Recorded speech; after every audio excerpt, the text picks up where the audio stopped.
In 2026, a terrifying virus rapidly spread across the globe. Those infected with the virus would gradually turn to stone. The virus spread at an extremely fast rate, and once the infected person's body became completely petrified, they would lose their life entirely. As a nurse, Anna had witnessed countless patients die, but there was nothing she could do about it. However, when Anna returned home from work, she discovered her daughter drunk and lying in the bathtub. The mother immediately removed her daughter's clothes to bathe her, but Anna was horrified to find a new tattoo on her daughter's hand. This instantly sent her into a panic. Fearing her daughter had contracted the virus, Anna immediately grabbed some alcohol to disinfect her. She planned to take her to the hospital for examination the next day, but this upset her daughter, who thought her mother was simply making a big fuss over nothing. The next morning, however, the girl still accompanied her mother to the hospital, but when she saw the syringe in the nurse's hand, a strange fear suddenly rose within her. Yet to avoid being scolded by her mother, she mustered up the courage to get the injection. However, due to the overwhelming number of patients, the nurse informed them that the test results wouldn't be available for 7 days. Meanwhile, Anna was preparing to check on the patients. Since this entire floor housed virus-infected patients, doctors and nurses were also afraid of contracting the virus. Most of the staff had already left, and those who remained could be counted on one hand. When Anna reached the corridor, she discovered that yesterday's patient meals were still sitting on the food cart.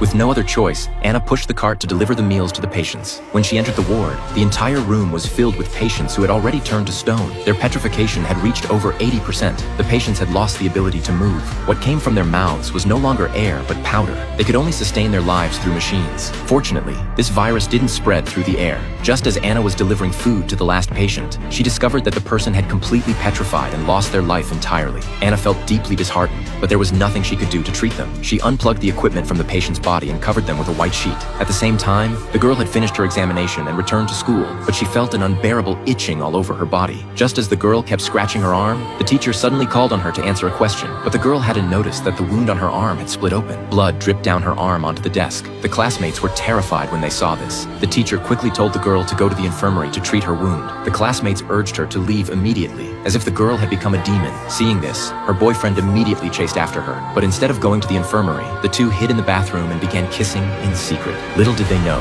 this act would lead to lifelong regret.